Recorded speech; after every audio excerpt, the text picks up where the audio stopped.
Hey everybody. Booze. Lauren here. Ben.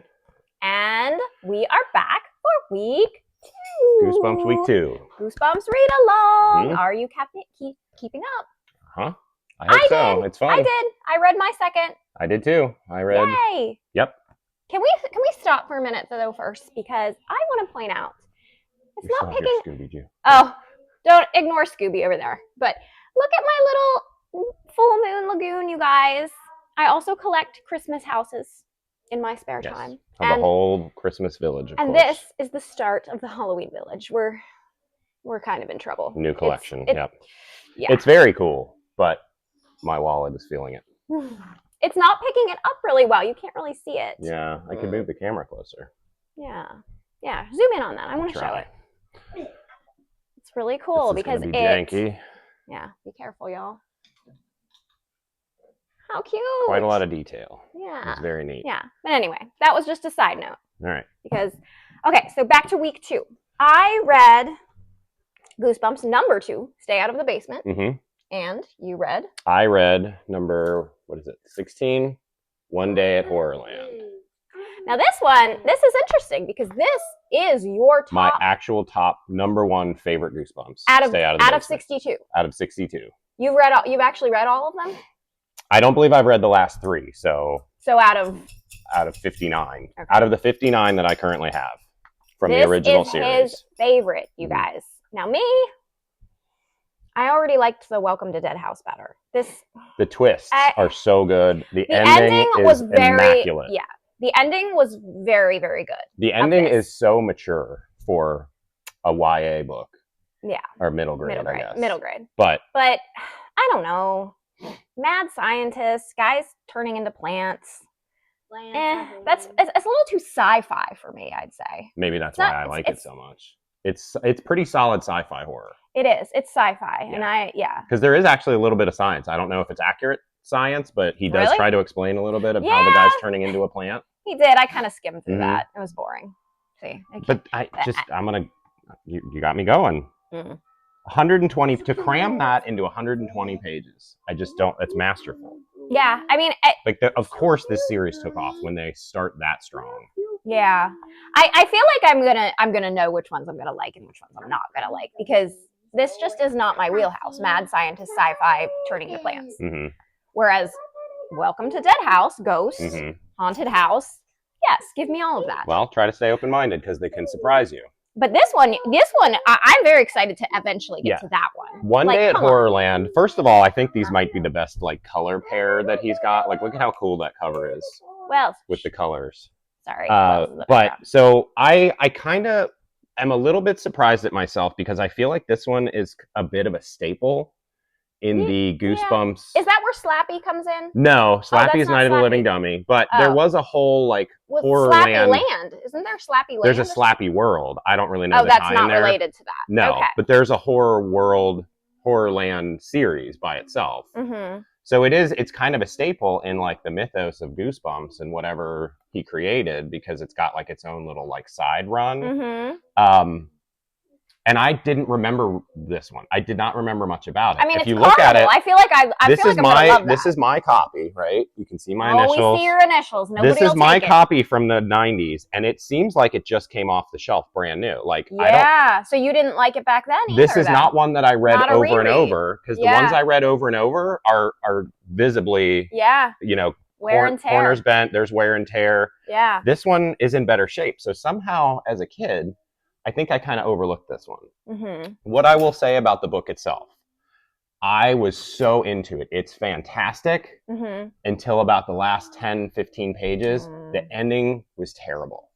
And it bums me out. Don't tell us. I really wanted the ending to be something else. He was setting up the landing. He was setting up for something I think that could have been kind of cool. And he does this with a couple others.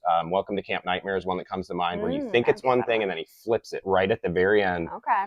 And sometimes you don't see it coming. I felt like I kind of knew where this was headed in a similar direction. And I guess he didn't want to go there, but he had no alternative. So it just kind of fell on its face at the end. But now would have been a 5-star if not for the ending. I think that bumps it down to 3.5 maybe. Ouch. But it's the beginning is so good. Okay, so now that we're 2 weeks in, we should probably talk about if you guys are on track, I'd say last Friday of September. Yeah, I think I just looked it up. I think it was for the the Pizza 26th. Party live show. If you earn your keep here around 8 p.m. Eastern. 8 p.m. Eastern. That works for our get the schedule. kiddos in bed. Mm-hmm. Yeah. So it's late for a pizza party. Yeah. Maybe I'll be eating dessert. We're gonna order Pizza Hut. Oh, of course we're gonna order Pizza Hut. But you're saying we'll probably eat the pizza before we go on. I don't know. We'll see. We'll see. I will how be I'm eating feeling. pizza when it's on. Okay, you will be. Yes. And I hope all of you will too.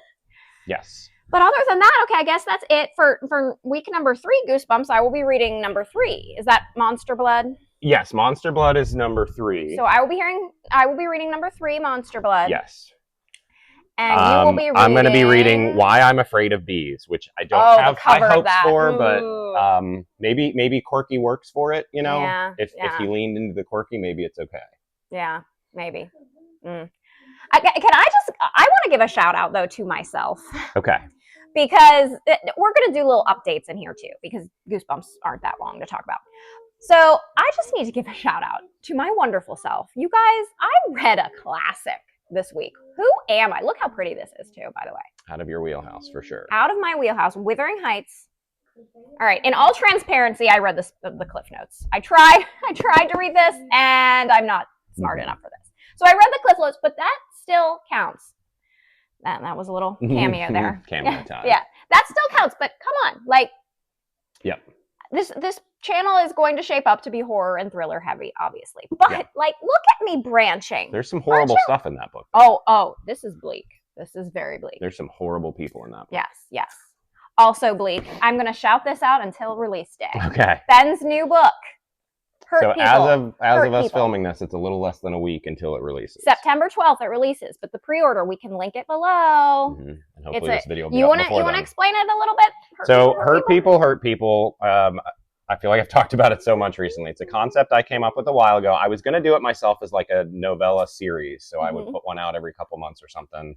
And then I decided it would be more fun if each one had its own distinct voice. So the idea is it's a series of stories about people creating human monsters by not dealing with their trauma. You sound so much better explaining it than me.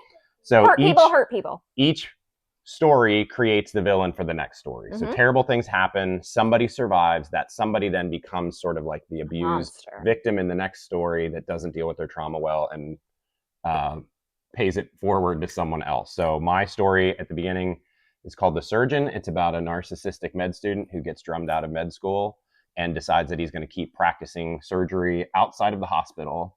He horrifically disfigures a woman who becomes the villain then in Edmund's story. Edmund Stone's story. Did you say their name? So the folks that I wrote this with are some of my best author friends. Edmund Stone, Gage Greenwood, and Lee Kenny. And they all did fantastic. Each story stands on its own, but links perfectly to the one before it. Actually really excited because Lee got us a foreword, an introduction by Keelan Patrick Burke.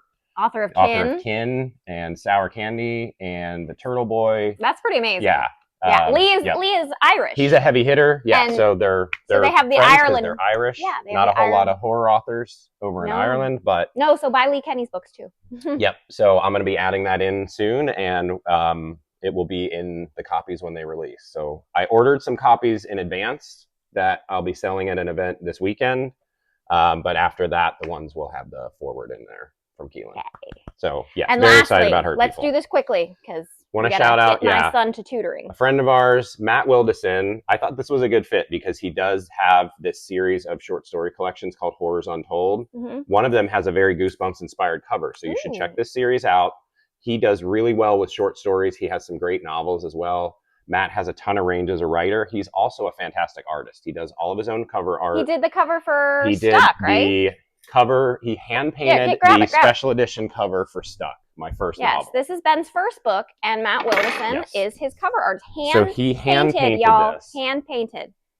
And the original is hanging up in my office. Yeah. So check out Matt Wilderson. Great guy, another great guy, another great friend. Artist. But I think that's it for the week. Yep. Yeah. All right. All right. See you guys next time. Bye, Booze.